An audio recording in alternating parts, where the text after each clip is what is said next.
Jimin hit #1 on the Billboard Hot 100. First Korean solo artist in history to ever do it. By every single measure, his solo era was a success. So why did he call it a wake-up call? Why did he walk away from that peak feeling like he needed to start over? And then there's this. While Jungkook was breaking Billboard records with 7, debuting straight to #1, 21.9 million streams in a single week, Jimin was watching. Not just celebrating from the sidelines. Watching. Processing. Feeling something shift inside of him. Something that would quietly reshape everything he did next. GQ just revealed what that was.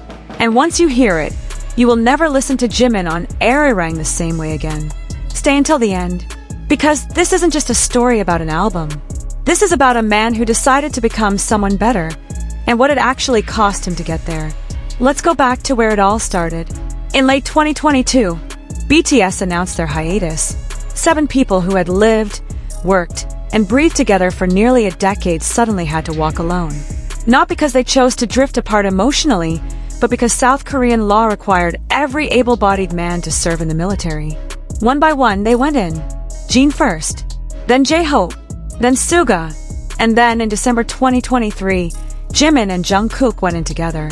But before the military, there was the solo era. A period that tends to get overlooked now, overshadowed by the comeback hype. But for Jimin, this period was far heavier than anything he showed on the surface. His solo album Face dropped in March 2023, and the title alone said everything. Face, as in the face you show the world, but also face, as in to face something. To confront it, and that's exactly what Jimin did. He confronted himself. He confronted doubt, loneliness, and questions about identity he'd been carrying for years. On Alone, he sang about the isolation of being known by millions, but unable to show anyone who he really was. On Set Me Free PT2, there was an explosion of something. Anger, liberation, desperation, maybe all three at once. Face worked. Like crazy. Hit #1 on the Billboard Hot 100. Jimin made history. The numbers were extraordinary. But here's the part people forget. Like crazy debuted at #1, and then dropped to number 45 the very next week. The single biggest fall from the top spot in Hot 100 history at that time. 1 week at the peak, then gone. Now think about what that feels like from the inside. You worked for years toward something. You poured your most honest, most vulnerable self into an album called Face, an album about confronting who you are. You release it into the world. It hits #1. History is made. Your name is everywhere. And then, 7 days later, the chart moves on. The world celebrates the peak, but the artist has to sit with what comes after it. And for Jimin, that drop wasn't just a chart statistic. It was a question. A loud, uncomfortable question that no amount of Grammy nominations or brand deals could fully silence. Was this the best version of what I can do? Did I actually give everything? Or is there a Jimin that the world hasn't heard yet? That question is what GQ was really uncovering. Not a story of failure, not a story of insecurity, but a story of an artist who refused to let his biggest moment also become his ceiling. Behind those extraordinary numbers, something was quietly happening that no one outside could see. And this is what Jimin finally admitted in GQ. In GQ Middle East's March 2026 cover story, BTS's first major group interview since their hiatus announcement, Jimin said it plainly. His solo activities were, for him, a wake-up call. He knew he had to practice more, grow more, widen his spectrum as an artist before they came back together as a group. And then he said the part that stopped people cold. He said he was watching the performances and solo activities of the other members. And he thought, oh, I could do that too. They're doing very great. Stop right there. Read that again. A man who had already made Billboard history, who had already sold out arenas, who had already been named a global ambassador for Dior and Tiffany and Company, still sat down, watched his bandmates, and thought, I'm not done yet. I have more to give. They're doing great, and I can do that too. Now, let's talk about what he was watching. Because if you line up the timeline, the picture becomes very clear. Face dropped in March 2023. 4 months later, in July 2023, Jungkook released 7. And 7 didn't just chart. It debuted at #1 on the Billboard Hot 100. Straight to the top, 21.9 million streams in its first week alone. Jungkook became the first Korean solo artist to debut directly at #1 on that chart. Not climb to it, debut there. 3 months after that, 3D with Jack Harlow. #1 on the Billboard Global 200. Top 5 on the Hot 100. And then in November 2023, the full album Golden arrived. It sold over 2.4 million copies worldwide in its first few weeks. Debuted at #2 on the Billboard 200, the highest debut ever by a Korean solo artist at that time. And Golden didn't fade. A year later, heading into 2025, it was still the best-selling K-pop solo album in the United States for 2 consecutive years. All of that happened while Jimin was watching. And here is what makes Jimin's response so remarkable. He didn't get defensive. He didn't decide he'd already done enough. He didn't retreat into the comfort of what he'd already proven. He looked at what Jungkook was building, at what J-Hope was building, at what every one of his members was achieving, and he made a choice. The choice to treat it as a mirror instead of a scoreboard.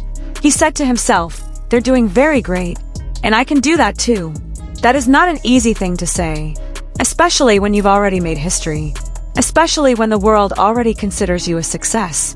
The human ego doesn't naturally move toward more when it's already standing at a peak. It moves toward comfort, toward protection, toward staying exactly where it knows it's safe. But Jimin moved toward more. And then he went into the military with Jungkook. December 2023. The 2 youngest members of BTS, the ones who had been in each other's orbit for the longest, stepped into a world completely unlike anything they had ever known. No stages, no spotlights, no army chanting their names, just uniforms, schedules, and discipline. And in that silence, something happened to Jimin. In GQ, he admitted the military was physically and mentally brutal. The conditions were extreme. There were moments that nearly brought him to tears. But he also said the experience carried a meaning he couldn't have gotten any other way. Discipline, resilience, and maybe most importantly, clarity. Clarity about who he was, what he wanted, and where he needed to go as an artist. 2 years of that. 2 years of building in silence while the world waited outside. And then GQ revealed something about Jungkook that broke a lot of people. We told the story. Toward the end of their service, when the members were reuniting, Jungkook broke down crying. Not a quiet cry, sobbing. Because he missed performing so much, he couldn't hold it in anymore. Because the passion he had for music and for being on stage was so enormous that 2 years without it had built up into something he couldn't contain. Suga, in the way Suga always speaks, short, precise, and devastating, said he could genuinely feel how much Jungkook loved performing, how much it meant to him. And Jungkook himself, he laughed when he heard the story, said he didn't even remember it. But that's the thing about people who love something that deeply. They don't always remember the moments when that love spills out of them. Because it wasn't a performance. It wasn't a calculated emotional display. It was just the truth of him rising to the surface when he couldn't push it back down anymore. Now put yourself in that room for a second. You're one of the most recognized faces on the planet. You've broken Billboard records that didn't exist before you. You've sold out stadiums in under minutes. And you're sitting there, in a military uniform, crying because you miss doing the thing you love most. Not the fame, not the records, the actual doing of it. The stage, the lights, the music hitting the crowd, the feeling of a performance landing exactly the way you worked for it to land. That is not a celebrity problem.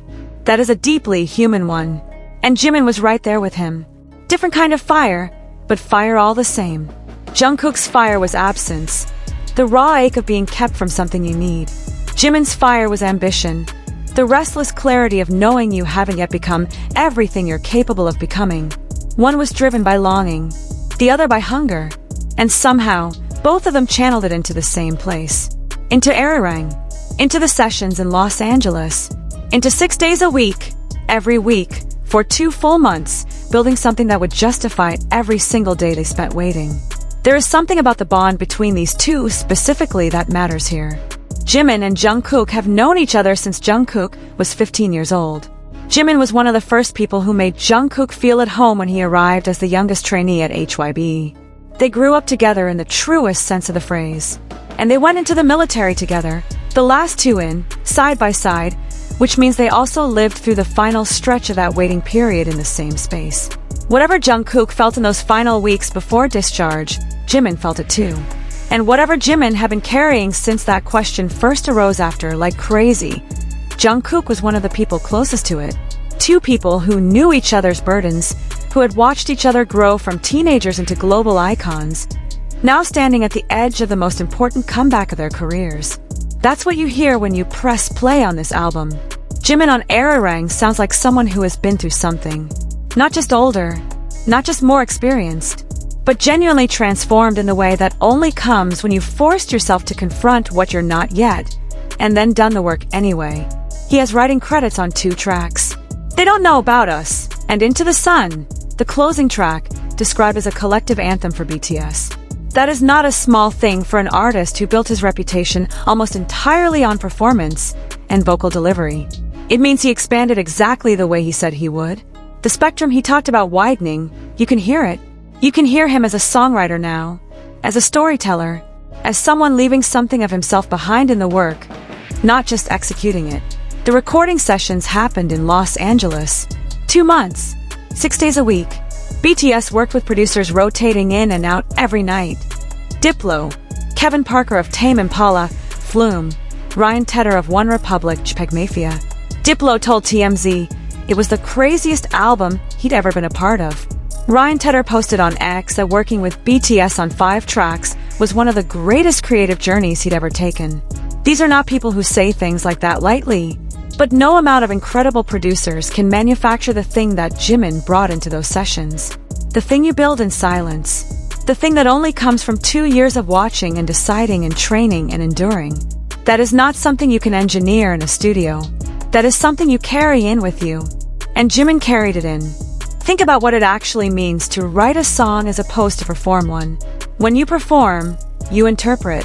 You take someone else's words, someone else's melody, someone else's vulnerability, and you give it your body, your voice, your presence. That takes enormous skill. Jimin has been one of the best at it in the world for years. But when you write, you can't hide behind interpretation. Every word on that page came from somewhere inside you. Every choice of phrase, every line break, every image, that is you. Exposed. Accountable. There is nowhere to redirect the credit, and nowhere to redirect the blame. For Jimin to step into that role on ARIRANG, to sit down with some of the most accomplished songwriters and producers on the planet and say, here is what I want to say, here is the story I want to tell, that required a kind of confidence he had to build deliberately. It didn't come from the Billboard chart. It didn't come from the Dior campaigns or the sold-out concerts. It came from 2 years of asking himself hard questions and refusing to accept easy answers. And the fact that Into the Sun, the track he co-wrote, is the closing track of the album is not nothing. Closing tracks are not chosen carelessly. They are the last thing a listener hears. The last emotional note. The last image the album leaves behind. BTS trusted Jimin's words to be the final statement of ARIRANG. That is the clearest possible signal of how much he has grown as a creative voice inside this group. There's one more thing worth sitting with. In Vogue Korea's February 2026 issue, Jimin said something that connects directly to all of this. He talked about having thought a lot about his mindset and about what he wants now more than ever before. He admitted there had been an indecisiveness in him that had held him back, and that in 2026, he wanted to become someone more decisive, someone more willing to say clearly what he thinks and what he wants. That is not the same Jimin from 2021. That is not even the same Jimin from 2023. That is someone who has done the interior work, who has looked at himself honestly, who has chosen the version of himself he wants to be, and is now actively building it. You hear that choice on ARIRANG. So if you've been listening to this album and something about Jimin just feels different, more settled, more assured, more present, now you know why.